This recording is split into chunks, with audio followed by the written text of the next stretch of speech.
Well, I'm packing up my game and I'ma head out west, where real women come equipped with scripts and fake press. Find a nest in the hills, chill like Flint, buy an old drop top. Over and over again, no way you can e-file, no way you can e-file. It's in their newsletters and their brochures that get sent out. Don't e-file, don't listen to the people who e-file. And start wondering, aren't they going to just kind of break down and say, gee, maybe I should just get off this bandwagon of making my return seem bigger than life itself next year. Oh, hey, guess what? Now you can e-file.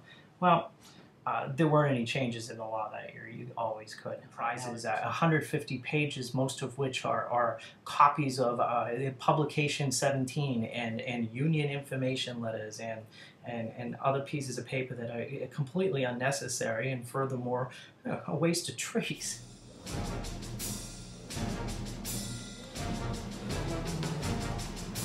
Oh my God, they found me. I don't know how, but they found me.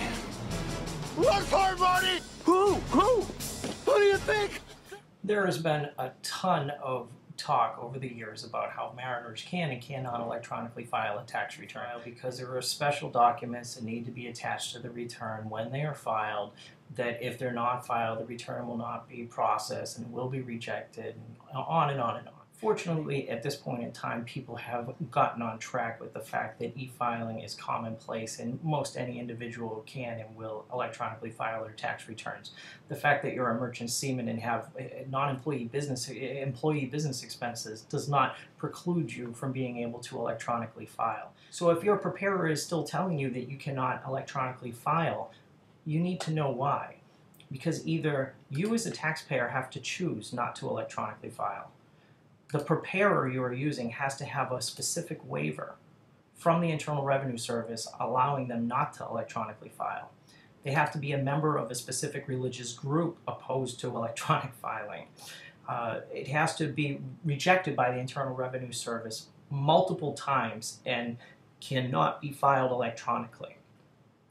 You might have a software issue that did not support a specific, not a made-up form, an IRS form or an IRS schedule. Is not eligible because they're foreign, the preparer is ineligible because they're under sanction or other reason. If your preparer tells you that you cannot electronically file, I would initially want to know what reason is being provided on this form. Form 8948 tell you that you can't do things, that the information is available, and that you know the rules and the regulations, and it's just something that they should really start looking into. It's better for you as a taxpayer, and now it's required of these preparers as well.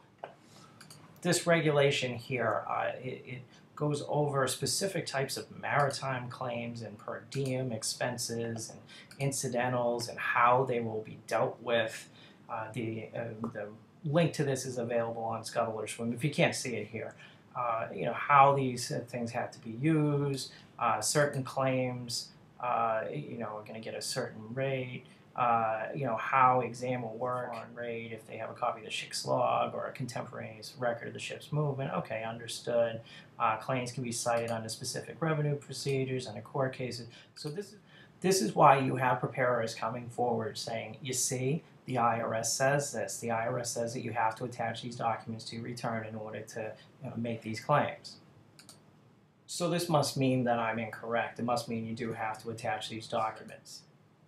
This is instructions under the examining process for liability determination on claims. It means that if you're audited or if you're questioned on audit and you're told that you have to provide information or you amend your return and you use a Form 1040X, then you have to include documented substantiation. That's always been the case. There's a higher burden of substantiated documentation upon filing if you amend a return or if you're on an audit.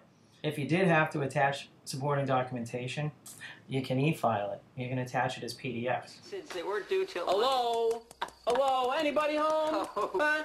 Think, McFly. Think. There's been a couple emails I received about preparers who are advertising now that, well, they'll just simply, they'll email you a copy of your tax return, you email them back okay, it looks good, and they'll electronically file it for you.